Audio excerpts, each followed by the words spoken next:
Έχουμε στην άλλη άκρη της γραμμής τον Mike Joyce. Hello Mike, how are you? I'm very well, Dimitris. How are you? Just fine. It's really nice to have you here. So tell us about Manchester Radio Online. Give us a picture. Manchester Radio Online. It's been now functioning for about 18 months. Mm-hmm. And about 6 months ago, a friend of mine was working at the station, and he said to me they were looking for some more people to come in and do a show, because I was working at another radio show, another radio station called 96.2 The Revolution, and that was about a year ago. I finished working with them because their music policy changed to a more mainstream music, so I left because I don't consider myself that interested in very mainstream pop music. So I left that station, and then I was asked to put on a show at Manchester Radio Online, and it's just once a week. But it's for 3 hours, and the thing is, I get to choose the music for those 3 hours. So all the music that is played in that 3 hours is chosen by myself, nobody else. There's no producer, there's no playlist. It's just what I want to play to people. So it was an opportunity that I really wanted to take, because there's so much great music around, whether it be new music or old music, or just music that people maybe have forgotten about, or just music that doesn't get played on radio that much. Yeah, very, very interesting. Okay, Mike, can I ask you about the Manchester scene, Manchester music scene nowadays, from Tony Wilson, Factory Records, the Buzzcocks, the Oasis, and of course the Smiths. What about nowadays? Nowadays, there's some fantastic bands and musicians coming out of Manchester. It's really quite healthy. There's some great bands coming out. There's a band called Delphic. Great Manchester band. They've just signed to Polydor.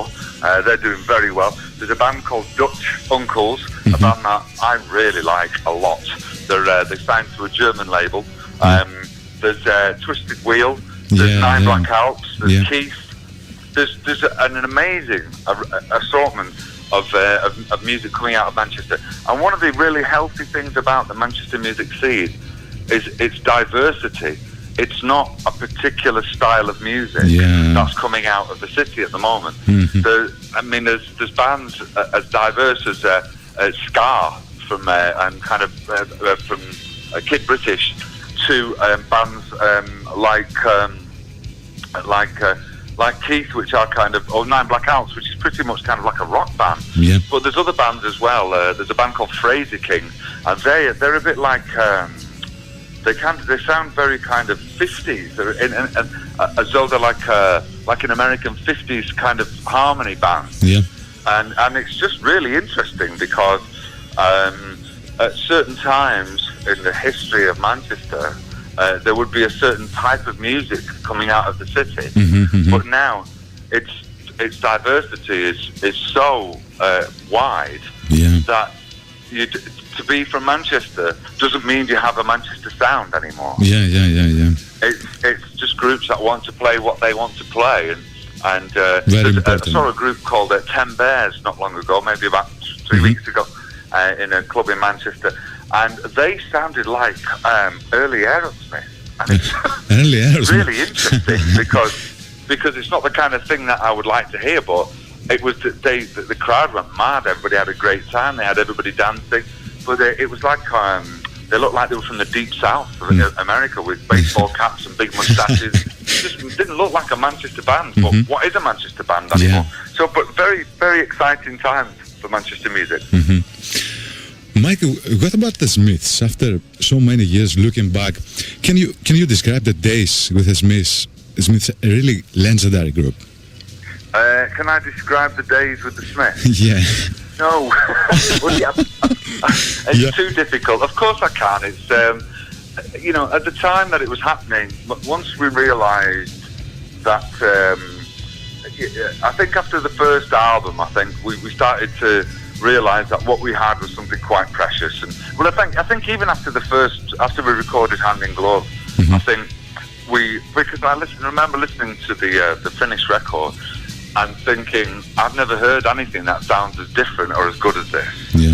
And of course, every band, every person in every band. If you really like your band, you think you're the best. Yeah. You think that you're a brilliant band, and so you should. Everybody thinks this about their own band.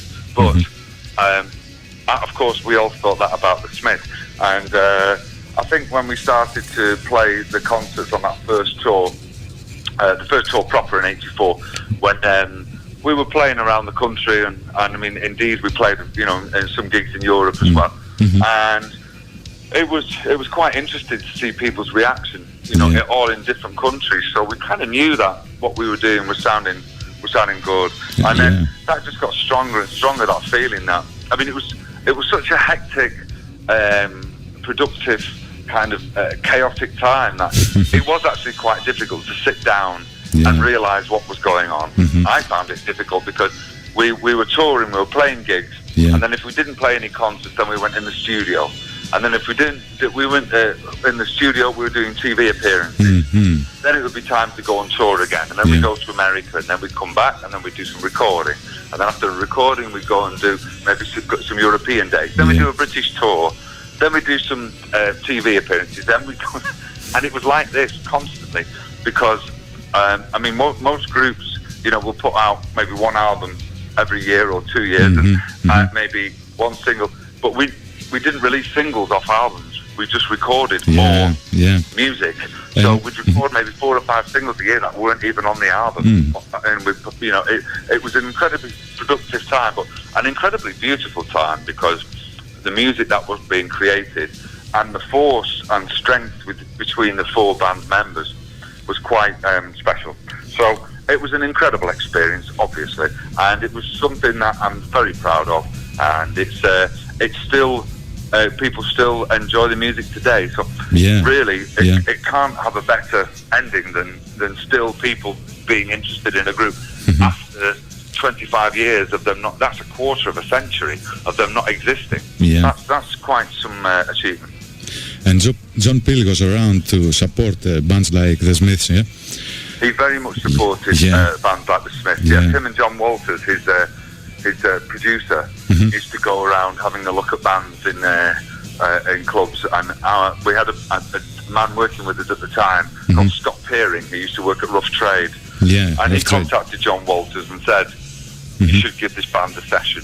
And John Walters came down, saw the band. I think we played in the University of London.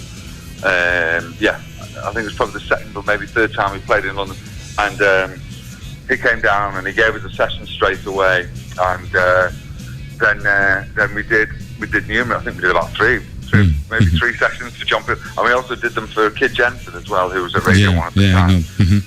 But it was that was the pinnacle of any group that was around, any group that was worth anything, was to be able to play a John Peel session, because of course we all listened to John Peel before. I mean, I listened to John Peel before I was in a band, and I think Andy and Johnny and Morrissey all did too.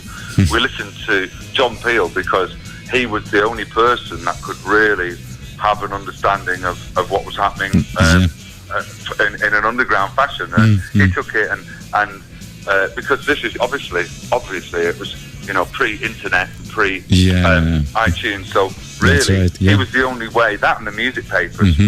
Obviously the music papers didn't play the records. He did everything, and again, that was a way for you to actually find out what was going on in London, what was going on in New York, what was going on in all around the world, really, musically. From Perfume Garden to the punk rock, Radio 1 days for the legendary John Peel. Did you see the movie The Boat That Rocked? About no, I didn't. It's Radio about, Caroline. Radio Caroline. Yeah, I haven't seen it. It's supposed to be very good. It's one film. There's a few things that I want to go out and see. A few films I want to see, and that is one of them. Have you seen it? No, not yet. No. We're gonna see the movie anyway. Okay, Mike. Yes. Okay. Thank you very, very much for your time. It was a pleasure. Okay. Well, thank you very much, Dimitris. So I hope it goes well on your station for you, man. Okay. Long live Manchester Radio Online. Bye bye. And long live your station. Cheers. Thank you. Thank you very much.